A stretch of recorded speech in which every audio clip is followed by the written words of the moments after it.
লাতভিয়া। লাতভিয়া হচ্ছে উত্তর ইউরোপের বাল্টিক সাগরের পূর্বে লিথুয়ানিয়া ও এস্তোনিয়ার মধ্যস্থলে অবস্থিত একটি কান্ট্রি। লাতভিয়ার জনসংখ্যা প্রায় 20 লক্ষ। এর আয়তন প্রায় 60,000 বর্গ কিলোমিটার। লাতভিয়াতে বসবাস করা মানুষজনের ভাষা হচ্ছে লাতভীয়। আমি আছি আজকে এই লাতভিয়াতে। লাতভিয়ার রাজধানী রিগা। রিগা শহরটি আধুনিক শহরের মতোই, বাট একটু আলাদা।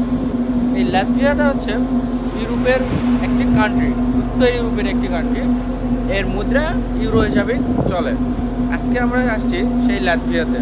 আমার পিছনে দেখতে পাচ্ছেন লাতভিয়ার রিগা সিটিতে আমরা আসছি লোডিং করার জন্য। গত ফুটে আমরা ছিলাম জার্মানি ব্রেমেনে, তার আগের ফুটে ছিলাম আমরা হচ্ছে ফ্রান্সের ডানক্রিকে। জার্মান থেকে আমরা চলে আসছি লাতভিয়াতে। আমার পিছনে যেটি দেখতে পাচ্ছেন এটি হচ্ছে লাতভিয়ার রাজধানী রিগা। আমি আছি সেই বর্তমান রিগা সিটিতে। আমরা এই রিগা সিটিতে আসছি আয়রন স্ক্রাব বা আয়রন থেকে যেগুলো স্ক্রাব বের হয় সেগুলো লোডিং করার জন্য।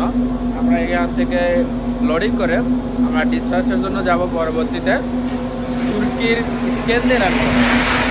তুর্কি সম্পর্কে আমরা ইতিমধ্যে জানি, তুর্কি একটি দেশ, এবং আমরা যাব সেই তুর্কির ইস্কেন্দেরানে সেই আয়রন স্ক্রাব যেগুলো আমরা নিতেছি এগুলো ডিসচার্জ করার জন্য। আজকে আমি আপনাদেরকে জানাবো এই আয়রন স্ক্র্যাপটা আমরা কী কাজে ব্যবহার করি এবং কেন আমরা সরবরাহ করে থাকি।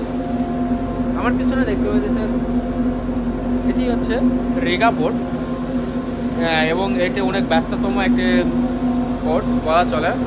এবং এই পোর্ট থেকে সম্পূর্ণ ব্যক্তিগত মালিকানাধীন পোর্ট, কোনো গভর্নমেন্ট অথরিটি এখানে আসে না বা গভর্নমেন্ট অথরিটিভাবে চলে না। এই রিগাতে আমরা আসছি মূলত আয়রন স্ক্র্যাপ নেওয়ার জন্য, এবং এই আয়রন স্ক্র্যাপ এখান থেকে নিয়ে আমরা ডিসচার্জ করবো তুর্কির ইস্কেন্দেরান পোর্টে। এই আয়রন স্ক্র্যাপটা কি আমি এটা এখন আপনাদেরকে বলার চেষ্টা করব। আমার পিছনে দেখতে পাচ্ছেন আমি আছি রিগা পোর্টে। এটি হচ্ছে রিগা পোর্ট। আয়রন স্ক্র্যাপ বলতে বোঝাচ্ছে আমরা যেসব মেটাল আমরা প্রয়োজনীয় এবং দৈনন্দিন জীবনে ব্যবহার করে থাকি সেগুলোর যে অবশিষ্ট বা নষ্ট হয় বা ময়লা বা আবর্জনা এবং যেটাকে ভাঙারি বলে থাকি আমরা, এই ভাঙারিটাই হচ্ছে আয়রন স্ক্র্যাপ। আমার পিছনে দেখতে পাচ্ছেন আয়রন স্ক্র্যাপের জন্য বিশাল স্তূপ রয়েছে। এই যে এখানে আমরা আয়রন স্ক্র্যাপ লোডিং করতেছি। এই আয়রন স্ক্র্যাপটাকে আমরা লোডিং করে নিয়ে যাব হচ্ছে তুর্কির ইস্কেন্দেরানে।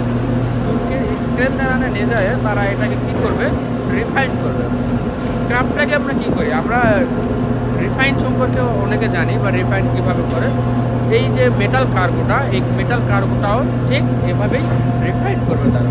রিফাইন করে কি করবে তারা, আবার পুনরায় মেটাল বা আয়রন বা লোহা যেটাকে বলি আমরা, এটাকে ব্যবহার উপযোগী করবে। তো আমি আসছি এই মেটাল স্ক্র্যাপ নেওয়ার জন্য বা আয়রন স্ক্র্যাপ নেওয়ার জন্য। আমি এই রিগা পোর্ট থেকে আমরা এখান থেকে আয়রন স্ক্র্যাপ সংগ্রহ করে তুর্কির ইস্কেন্দেরানে যাব। এটাই হচ্ছে আমাদের মেন উদ্দেশ্য। তো আমি আমার ভিডিওতে আবার সুন্দর করে দেখাবার চেষ্টা করব যে রিগা পার্সোনাল বা ব্যক্তিগত মালিকানাধীন পোর্ট সেটা কীরকম এবং আমরা কিভাবে লোড করতেছি এটি দেখানোর চেষ্টা করব।